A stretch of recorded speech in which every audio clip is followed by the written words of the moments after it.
we go.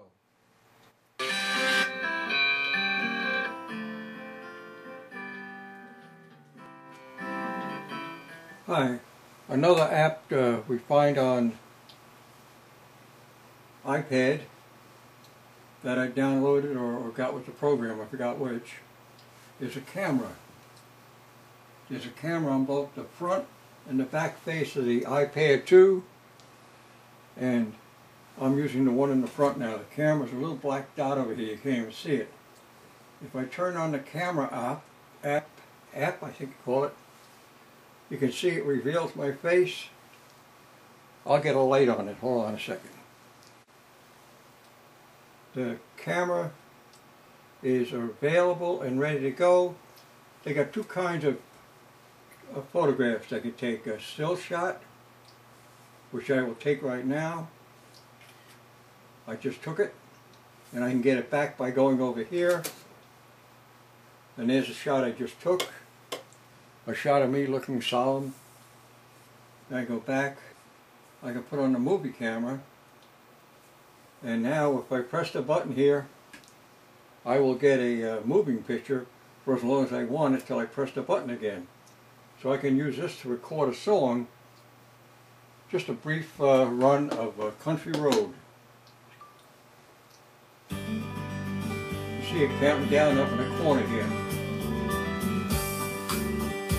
Almost heaven, West Virginia, Blue Ridge Mountain, Shenandoah River.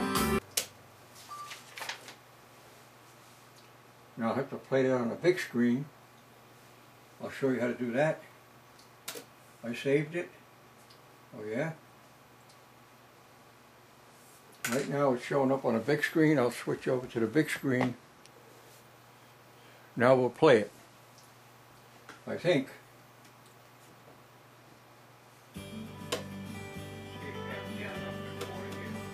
Here's a video I just took showing on a big screen.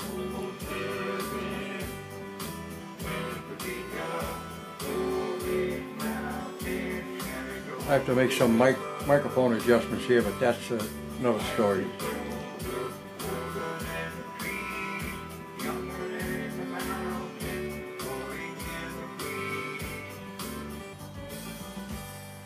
I suppose I'll be able to download this into my computer and add a title and a closing title and put it on YouTube. Or I can put it directly on YouTube just the way it is. I'll have to learn. Another small feature that some people may get some use out of, it's always good for a laugh, called Photo Booth. I think it's a free app, I'm not sure, but we'll have to check. In any event, they allow you to take shots in all kinds of mirror images. Take a dual shot of myself. There you go, there's two of me. Here's some of the other ones I took. With the photo booth, there's a distorted face, overhead shot, who needs that? And the one I just took. I mentioned in the first video I made of iPad and the Tyros about a scrolling program which I've yet to learn how to use, but I think it'd be worth a demonstration. It's called OnSong, and what it does is allow you to, now I can get this Imagine song from John Lennon and scroll it down a page so I can play it. You can see it moving very slowly, but so you can set up this OnSong so that it records all your sheet music, and you can shift automatically from one page to another. On the big screen, it scrolls the words to the song as the song is being played by you. You may say I'm a dreamer, but I'm not the only one. I mentioned earlier about the keyboard instrument here having 8 different versions of the keyboard, but I was surely mistaken. In my first video tutorial, I thought there was only 8. I didn't realize that if I look, there's another 8 here, another 8 here. Leads, they got keyboards for leads, they got keyboards for pads, they got keyboards for special effects. So all in all, we got 6 different groups of 8 different keyboard sounds. Some of them are pretty interesting, and I'm sure you'll find use of them. This is called suspense bass.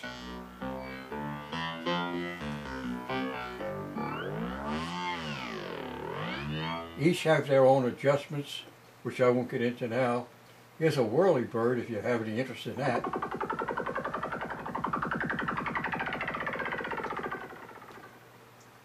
But they really go on to some pretty good sounds. They sure complement the stuff I got on my Tyros.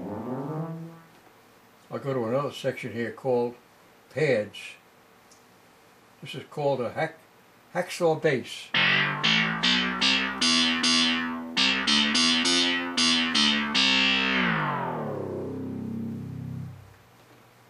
I'm sure you can find use for that. And this is called pulsar wind. Something I should mention, in order to play the keyboard sounds that are on the iPad, it's a good on the Yamaha, I learned that I have to make a change of a setting on the MIDI setup. If I go to function on the Tyros, the function button, and I select MIDI, the keyboard normally is on all parts, so I can get all my instruments. But if I want the thing to play without another instrument from the Tyros, it doesn't work. I have to switch down a master keyboard. Then it works without any keys being pressed on the voices here. I can get the voice now out of the iPad. In order to get only the voice out of the iPad, you have to switch your MIDI settings from all parts, which I normally use, to one of these 2 up above. You can get away with this one too, I believe. So I can get away with this, or this. Whoops. That's the only one that'll work with that. I use, whoops, I get this accidentally. So you must change your MIDI setting from all parts to master keyboard if you have a setup like the Tyros, in order to play organ sounds. Here's a version of my latest song, Willie Nelson song, Funny How Time Slips Away. I was able to load it up. I used a MIDI track for my main musical intro, so I'm kind of backing this up with my voice in channel 2. I'll put a little bass, try to get a little bass into the 3rd line you see here. And then finally on the bottom we have fill-ins. These fill-ins were made by the Apple loops I referred to earlier in my first video. And this was made by the piano keyboard, the Yamaha keyboard, using a keyboard instrument, strings. And finally, this fill-in was done again by the keyboard, the Yamaha. So let's have you play it as we close out this second tutorial. Here we go.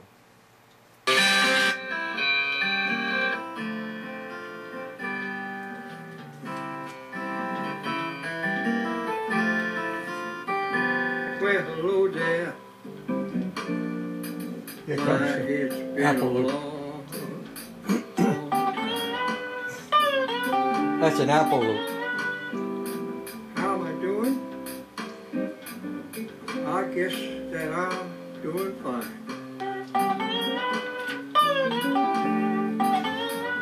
It's been so long, but it seems now it was only yesterday. I usually use a sheet like this to help me through the chords of the song and the words. Slips away. That's an Apple loop also. How's your new love hope that he's doing fine.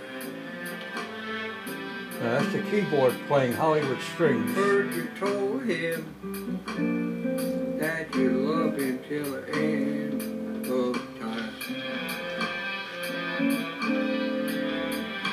Now that's the same thing that you told me.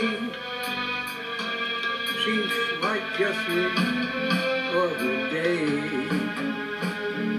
Gee, ain't it funny how time slips away.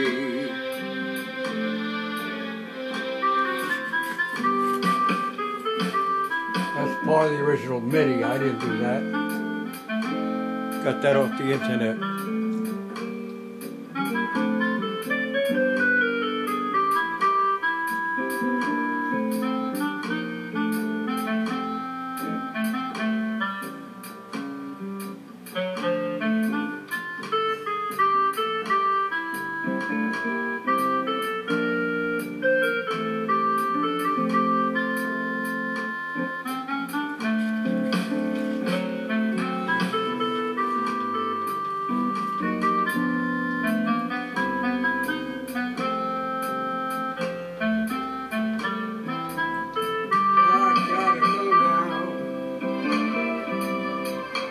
I'll see you around. This last fill-in is something off the Tyros I use. Or string when I'll be back in town. String instruments.